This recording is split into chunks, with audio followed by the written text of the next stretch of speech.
I'm in Chicago today. I don't even know if you can hear me. My challenge is to make a video start to finish. It's so loud.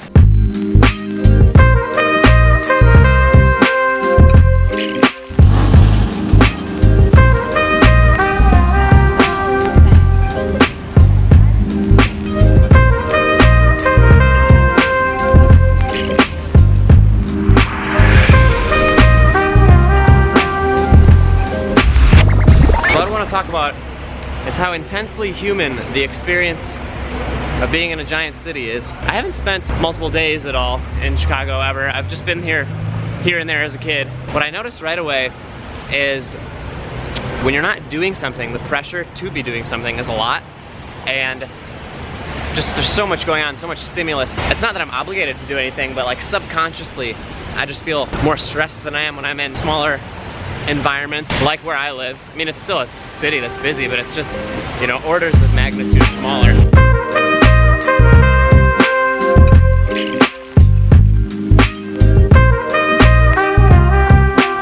It's just kind of overwhelming because I'm like, I want to make a video. Like, I know I've got all day.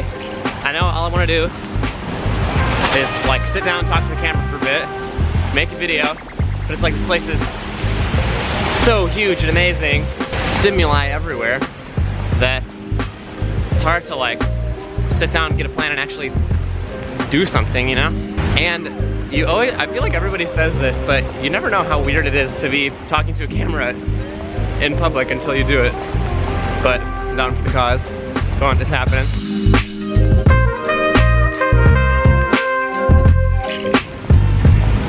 If you've grown up in Chicago your entire life, this is something maybe you've never seen before. It's a parking lot.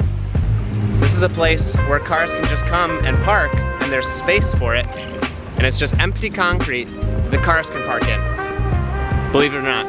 But yeah, another thing, on the topic of kind of not knowing where to go or what to do, one of the videos I made last week was about treating your life like a video game, and one of the things I talk about is like illuminating the mental map.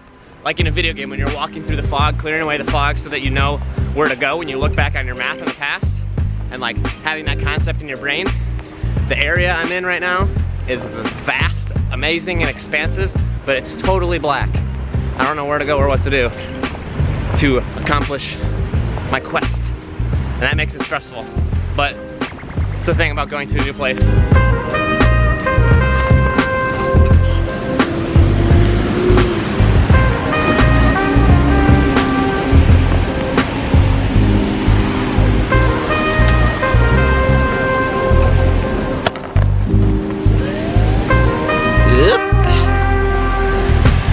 I guess you get stuck behind fences when you cut through parking lots. Such a rare formation in this landscape. I don't know how to navigate it. But yeah, I'm gonna find somewhere nice and quiet that I can sit down and talk to the camera. Hopefully somewhere more interesting than just my car. And I'll see you guys there.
Welcome to Chicago Traffic Talk. We are currently northbound on I-94, going about 20 miles an hour, and it is about 3 p.m. I'd say this is some classic Chicago traffic. Yeah, just to kind of continue on the topic I had going on, I think my brain is definitely more suited to the suburbs. I like having a yard. I enjoy medium density housing. sidewalks with grass on either side, and no broken glass or garbage or like just, you know how cities are, dirty alleys and stuff. But I can definitely get down with short trips in the big city. But I really think it goes along the same lines of why I like my house kind of just, you know, like minimal and organized, and everything I own has a purpose and a place. I feel like there's just too much going on in the big city for my brain to function optimally.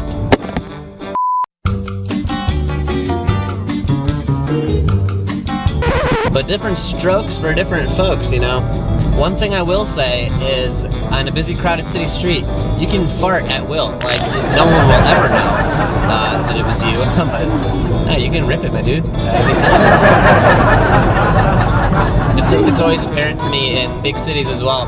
Being in the middle of a city surrounded by concrete, or you know, on top of a skyscraper with just endless expanse of buildings around you, is such an aggressively like human experience. You know, there's no, it's so far removed from like non-human evolution of an environment. Like animals, you know, adapted over millions of years through natural selection to be optimized for the environments they're in, and like cities are that for humans, you know?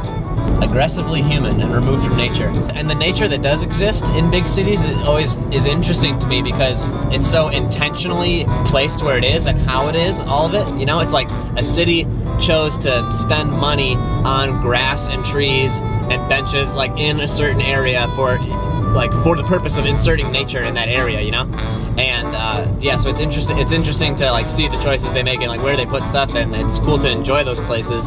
But I also think that like in my ideal environment, like that little place you go to get your nature is closer and more like actually natural, you know? Like there's a view, there's rolling hills and maybe a mountain. Not that I don't love a nice park, a view of a lake in the middle of a big city like Chicago, but it's just my ideal, I guess, a little bit different. Yeah, thanks everybody for watching. If you're interested in rants about life, about humanity, about living, about thriving, subscribe to the channel, consider it. You won't regret it, I promise. Every Thursday I upload a video called Thrive Thursday, where I go on a similar rant about how to live and how to make your life better, in my humble, correct opinion. We just did our first giveaway. We announced the winners in that video, so go check that out. I appreciate everyone who subscribed so far, and I'll most definitely see you in the next video, my dudes.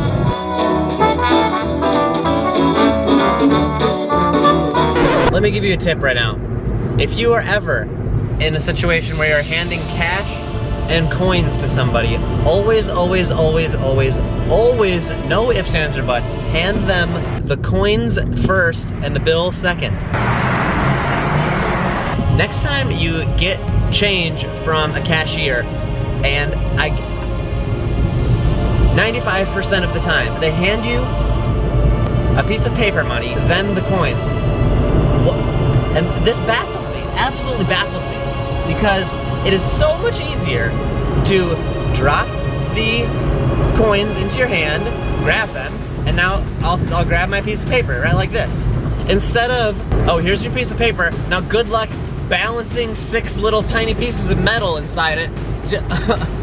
Hopefully they don't slide out of either side of it. Hopefully you can hold it level enough in your fingers. Ugh. Necessary, learn this, people. This is an important thing that needs to be spread throughout the world. If my YouTube channel amounts to nothing else at all, if I don't ever make a penny from this, if I don't ever build an audience of 500 subscribers, an audience of 1 million subscribers on YouTube, then let this YouTube channel go to the grave, having sent the message to the world and established the norm that when handing change to someone, first you put the coins in the hand so that you can grab the paper with the other hand, with the fingers. Thank you, and God bless.